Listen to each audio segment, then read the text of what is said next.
Muy buenas noches, señores y señores. Bienvenidos al desarrollo de la presente clase correspondientes a la materia de ciencias sociales. Un gusto compartir con ustedes ya esta última etapa de la actividad, lo que corresponde a la cuarta unidad. Estamos en la semana número cuatro, iniciando obviamente el tema correspondiente que nos toca desarrollar en esta noche. Iniciamos el desarrollo de las actividades y obviamente en pantalla ustedes pueden observar la diversidad y la unidad de la población mundial. Ese es el tema que nosotros vamos a tratar la noche de hoy. Y uno de los temas bastante fundamentales, los cuales se basa el proceso de análisis demográfico en relación al desarrollo de la población a nivel global, justamente se trata a través de un árbol genealógico, lo que se conoce como el árbol genealógico humano. Marcadores genéticos determinan la herencia genética que se transmite de un individuo a otro, a lo que se conoce como descendencia. Los árboles evolutivos humanos parten de estos marcadores justamente. El avance de la genética ha evidenciado que los seres humanos son una especie única que probablemente parte de una raíz común, pero todavía hay obstáculos que impiden determinar el porqué de las diferencias étnicas, diversidades genéticas y culturales de los seres humanos. Y justamente estos temas vamos a ver más adelante en la siguiente etapa de nuestra clase. Como nuestra especie se originó en África y después fue migrando al resto del mundo, en este continente se encuentra la mayor diversidad genética acerca de la humanidad. Y justamente tenemos aquí este árbol genealógico humano, o tenemos el humano moderno hace 200.000 años atrás. Partiría a partir del continente africano. África, tenemos también el continente asiático, tenemos Euroasia y tenemos parte del Caucasoide.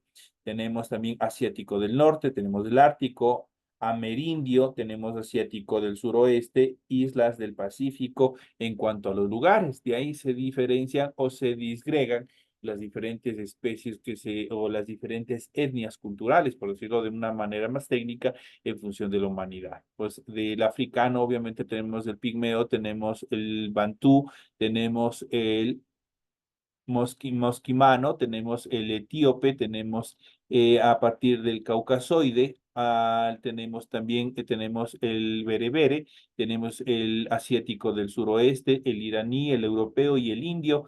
El Lapón, a partir del asiático del noroeste, tenemos, obviamente, tenemos samoyedo, tenemos mongol, tibetano, coreano, japonés. A partir del Ártico tenemos Ainu, tenemos turquico, tenemos del Ártico y del amerindio, tenemos el esquimal, tenemos el amerindio del sur, el amerindio centro, el amerindio norte y el amerindio noroeste.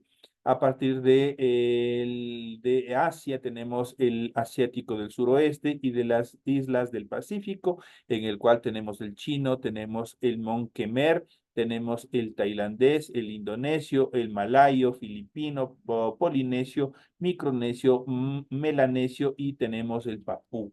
Entonces, ese es prácticamente el árbol genealógico, cómo obviamente desciende o evoluciona en las diferentes etnias, en las diferentes culturas que tiene el ser humano hasta la actualidad, cómo se ha ido determinando, se ha ido caracterizando de acuerdo a sus características morfológicas en cada uno de los continentes, en cada uno de los rincones de nuestro planeta.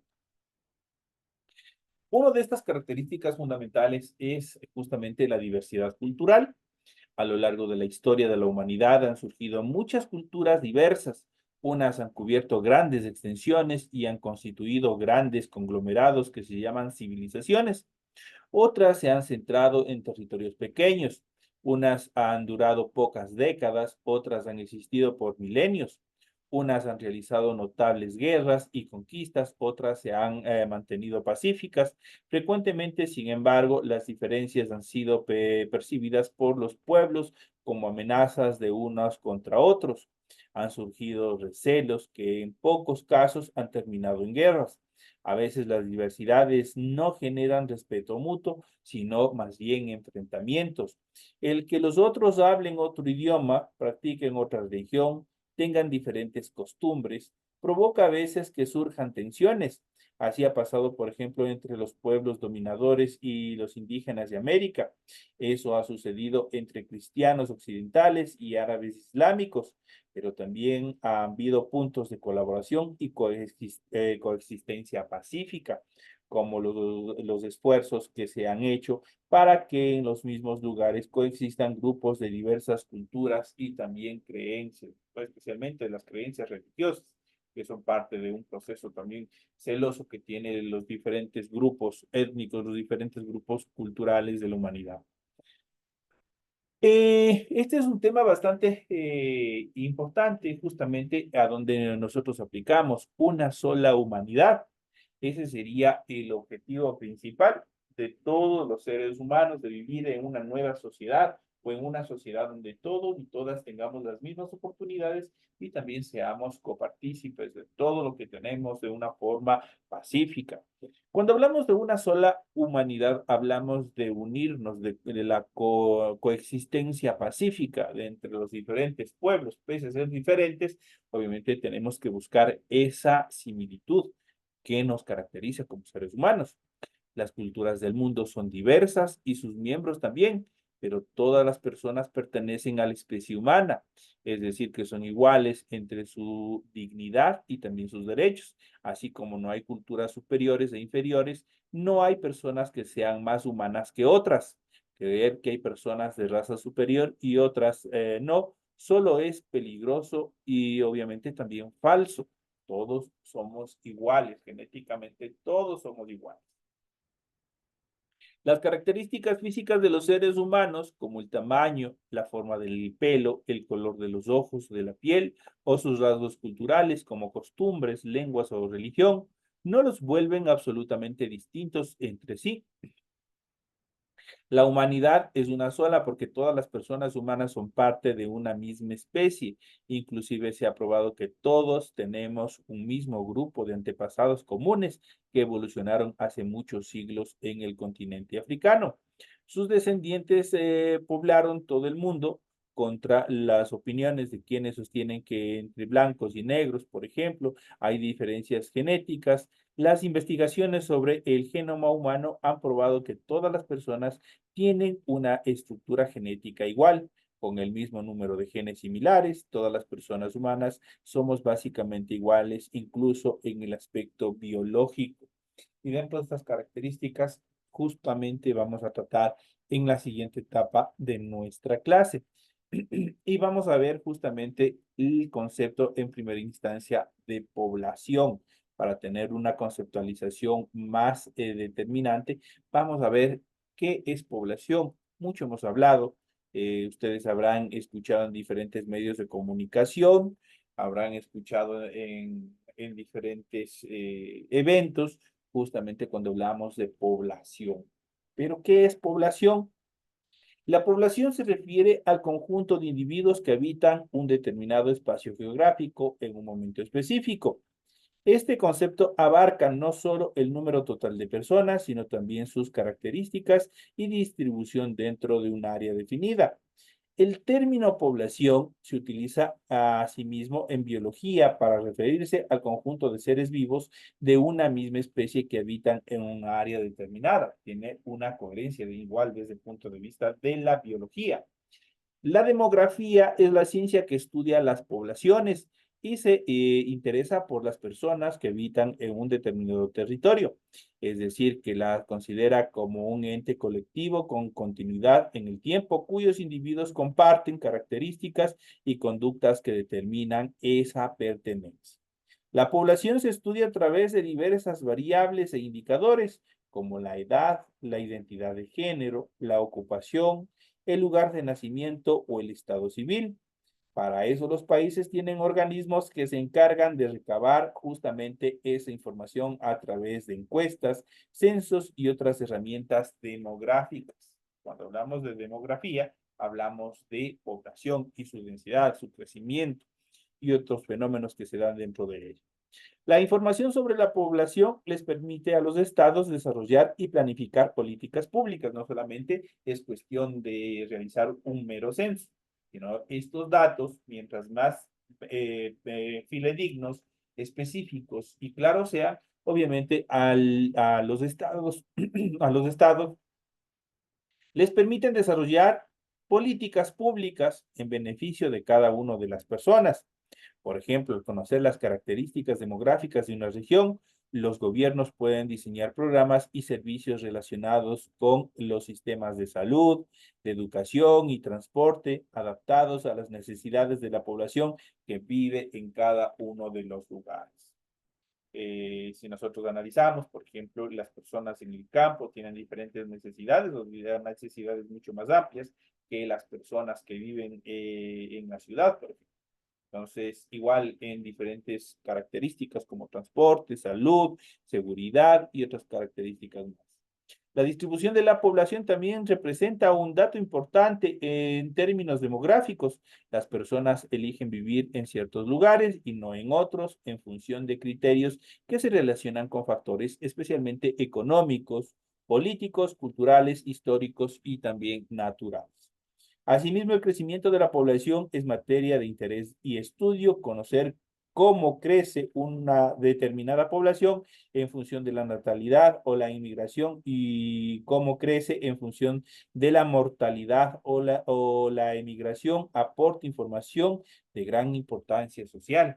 Por ejemplo, aquí hablando del caso del Ecuador, nosotros tenemos un alto índice de migración y obviamente, ¿qué es lo que pasa? Nuestros compatriotas, si bien cierto, han migrado a otros países, y eso va generando un vacío en relación a la población y por ende existe una menor tasa en cuanto a circulación, en cuanto a consumo y otras características más que se ven directamente incididos en el comercio especialmente.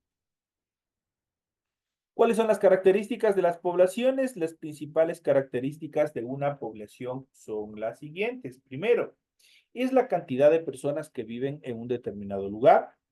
Se estudia a partir de indicadores demográficos como la tasa de fecundidad o la esperanza de vida. Se obtiene información a través de censos y también de encuestas. Se realiza en función de sexo, de edad y la distribución de personas. Están en crecimiento a nivel mundial. Siempre la población va a estar en crecimiento en unos lugares, en otros lugares obviamente va a tener una tasa menor de crecimiento, pero una tasa un poco más elevada, la tasa de mortalidad. Entonces, ¿qué es lo que hace este proceso de estructuración de censos orientado a la población? Es justamente medir esos fenómenos que se dan en cuanto al crecimiento y el decrecimiento de la población. En cuanto a las estadísticas de la población, las principales estadísticas de la población que se utilizan para el análisis demográfico son los siguientes. Por ejemplo, el crecimiento demográfico. Mide el aumento o disminución de la población en una región en un determinado periodo. Se calcula que el crecimiento vegetativo, eso es la diferencia entre las tasas de natalidad y mortalidad, y el saldo migratorio, la diferencia entre inmigración y emigración. Un crecimiento demográfico positivo indica que la población aumenta, mientras que un crecimiento negativo significa que la población disminuye, como es el caso actual del Ecuador. Nosotros estamos disminuyendo. En cuanto a la estructura por sexo y por edad, describe la distribución de la población según su identidad de género y los diferentes grupos de edad. Este indicador se representa comúnmente mediante pirámides que muestran la proporción de la población en cada grupo de edad y género. Se utiliza para entender las dinámicas poblacionales, conocer la fuerza laboral disponible o las necesidades de educación y los servicios de salud, los servicios básicos que tiene el Estado que proveer a la población.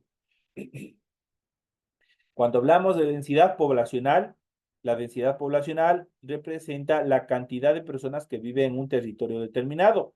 Se calcula a partir de dividir la cantidad de habitantes por kilómetro cuadrado de superficie. Se utiliza para identificar zonas de mayor o menor concentración poblacional. No siempre la población está correctamente distribuida. Incluso a nivel global, en el continente asiático hay más personas, hay millones de personas, mientras que en otros continentes, por ejemplo en el continente australiano, la población es bastante baja. Entonces, Esto también es una característica o es un fenómeno en función de nuestro planeta y peor aún de nuestra región. En cuanto a la esperanza de vida, es el promedio de años que se espera que viva una persona al nacer. Este indicador refleja el nivel de desarrollo y las condiciones de vida de una población. Una mayor esperanza de vida generalmente indica un mejor acceso a los servicios de salud, una mejor alimentación y mayor cuidado de las personas adultas mayores. En cuanto a la tasa de fecundidad, es la cantidad de hijos que tiene en promedio las mujeres a lo largo de su vida, especialmente dentro de la vida reproductiva. Una tasa de fecundidad alta muestra una población joven y en crecimiento, mientras que una tasa baja puede ocasionar un envejecimiento poblacional y una posible disminución en el futuro en cuanto a la densidad poblacional.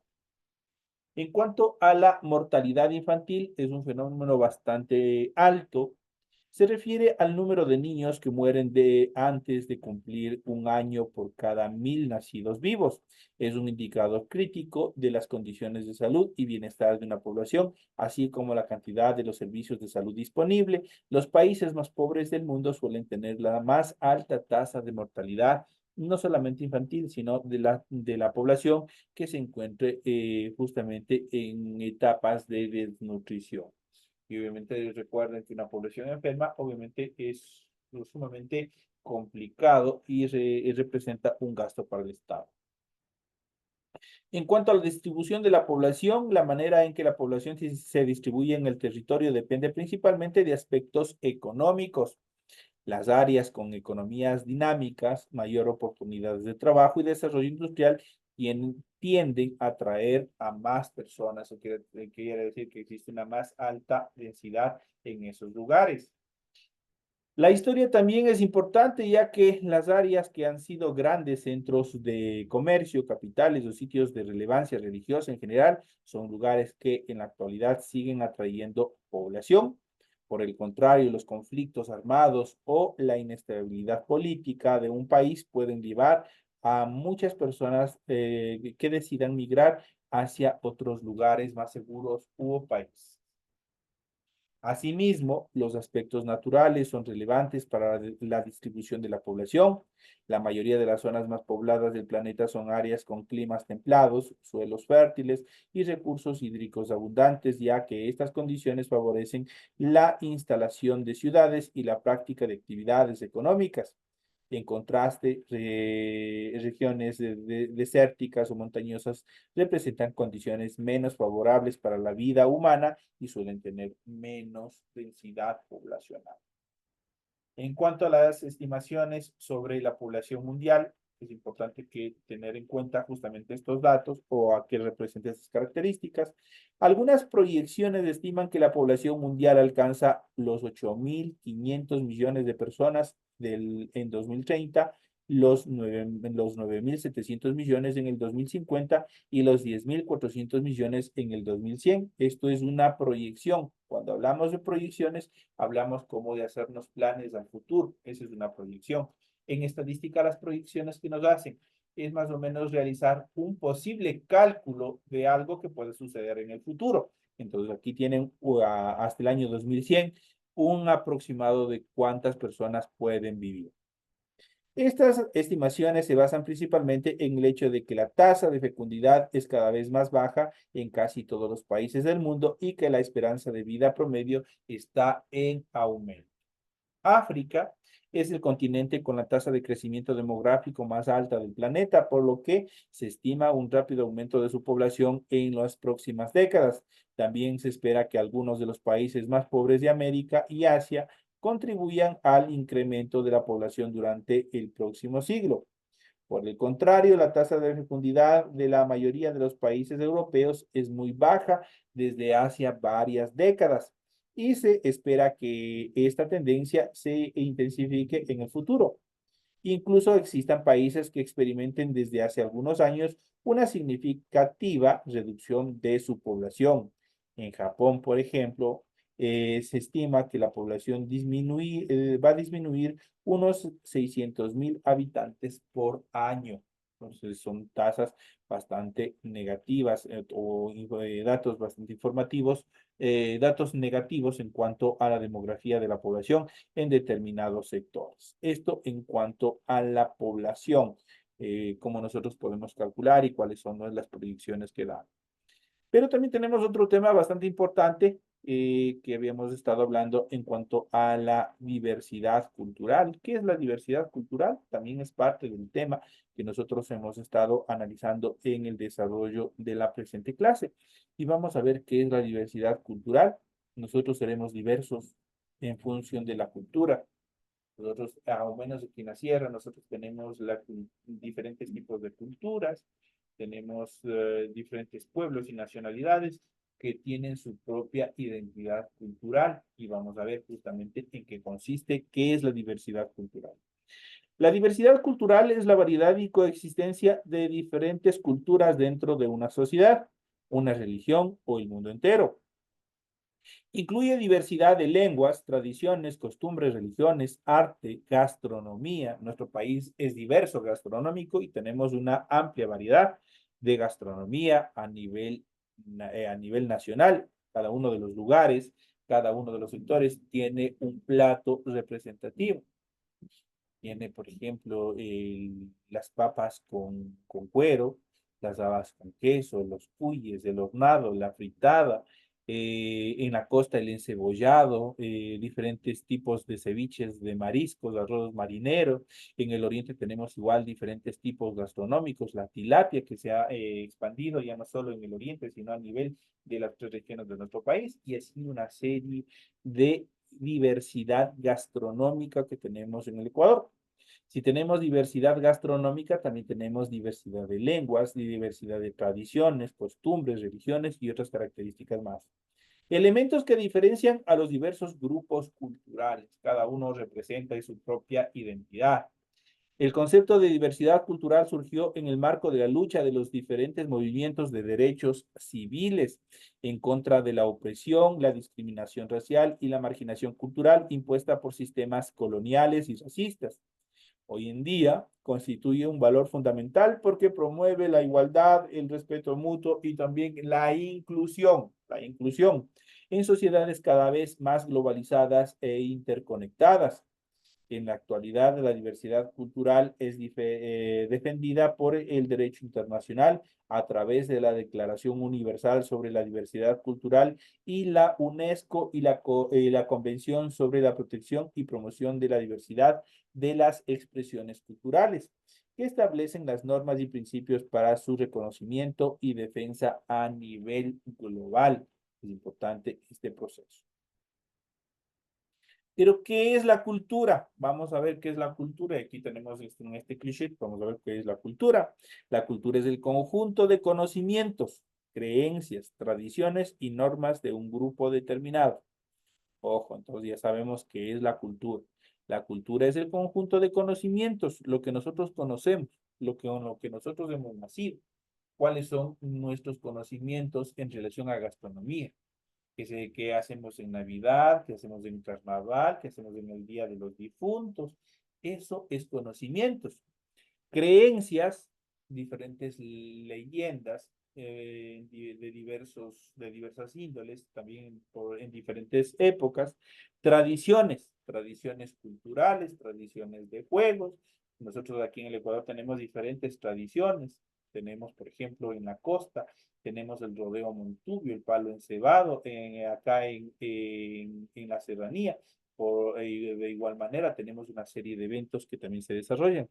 Y normas de un grupo determinado. Cuando hablamos de normas, son una especie de reglamentos, los cuales nos limita nuestro accionar y el accionar de toda la población que esté integrada, con la finalidad de que coexistan de forma pacífica.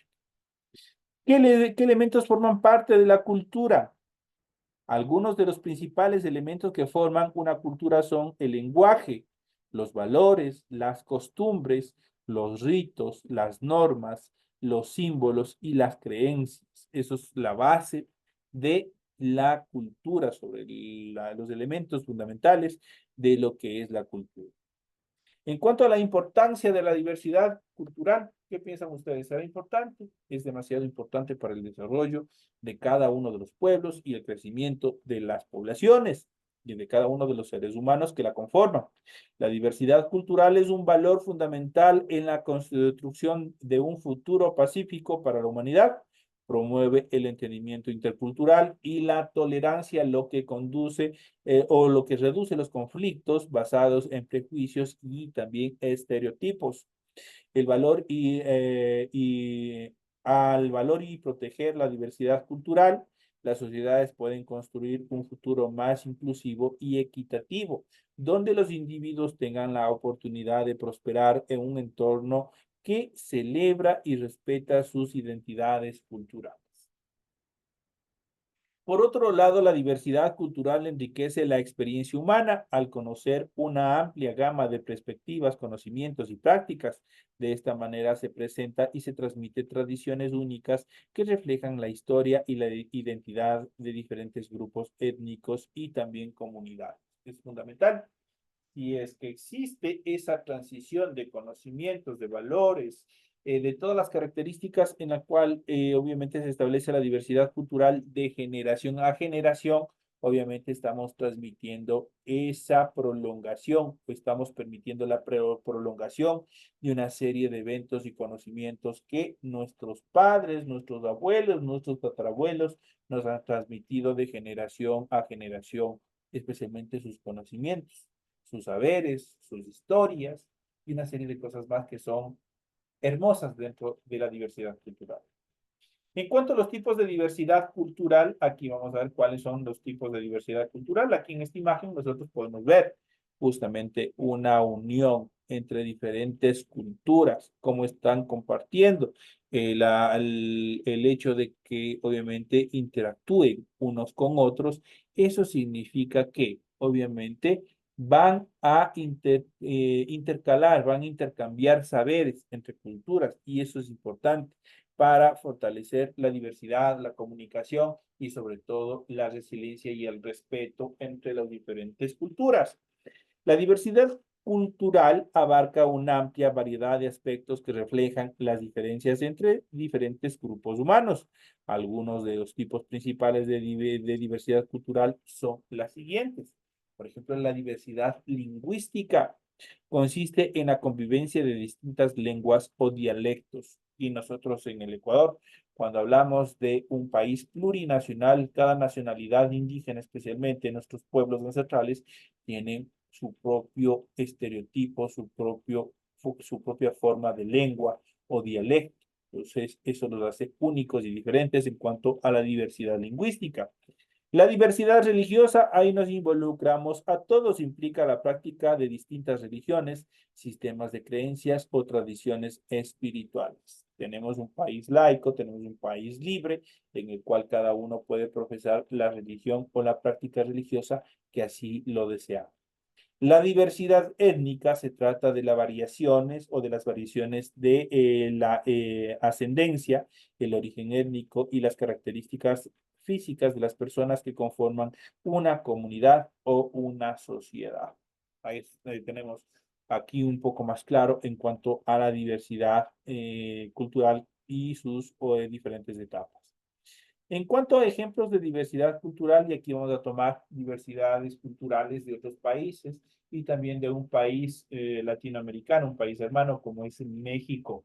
Vamos a hablar justamente en cuanto a función, para ver en qué nos parecemos nosotros los ecuatorianos en cuanto a la diversidad cultural, si tenemos alguna característica en común o somos totalmente diferentes, pese a ser hermanos latinoamericanos, estar dentro de una misma región. La diversidad cultural se expresa a través de diferentes prácticas en todo el mundo. Algunos de los ejemplos vamos a ver a continuación. Tenemos, por ejemplo, la diversidad lingüística en la India. En la India se hablan cientos de idiomas y dialectos diferentes. El hindi es el idioma oficial, pero cada estado y región tiene su propio idioma principal, como el bengalí en Bengala Occidental, el tamín en Tamil Nadu y el Gujarati en Gujarat. Esta diversidad lingüística refleja una rica historia cultural y permite que diferentes grupos étnicos y religiones y regiones celebren sus identidades lingüísticas y también culturales. En cuanto a la diversidad religiosa, por ejemplo, en Malasia, estamos tomando diferentes sectores del mundo, en Malasia coexisten las religiones del Islam, el budismo, el hinduismo y el cristianismo. Además de estos sistemas de creencias, esta diversidad lingüística o religiosa se manifiesta en la arquitectura de los lugares de culto, en las prácticas rituales y festivales religiosos y en las costumbres sociales que definen la vida diaria de cada uno de los sectores de la población. En cuanto a la diversidad étnica en Sudáfrica, por ejemplo, Sudáfrica es un país de gran diversidad étnica y racial, con una población que incluye a grupos como los zulúes, los xhosas, los africaneses y los blancos de descendencia europea, así como a comunidades indias y otras minorías étnicas.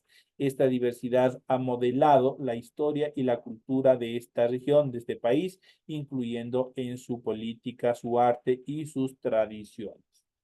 En cuanto, como les había dicho, la diversidad, para terminar esta clase, la diversidad cultural dentro de nuestra región, la diversidad cultural en México, vamos a ver cuáles son. Y aquí nosotros ya podemos ver algunas características en cuanto podemos hacernos una idea en cuanto a las similitudes y diferencias que tenemos, por ejemplo, en los atuendos, en las artesanías y en otras formas de expresión cultural.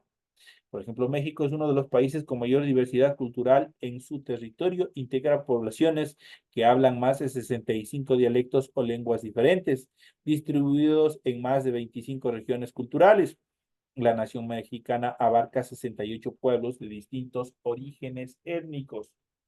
Esta gran diversidad le brinda a México una pluralidad histórica y religiosa y lingüística extraordinaria, manifiesta en distintas tradiciones populares y folclóricas, en una riqueza culinaria particular y en un potencial turístico único en la región, igual que el Ecuador. Nosotros, no solamente por nuestra cultura, sino por nuestros relieves y otras características exógenas también dentro de nuestro territorio, somos un país maravilloso y que obviamente los turistas extranjeros buscan siempre venir a conocer nuestro país.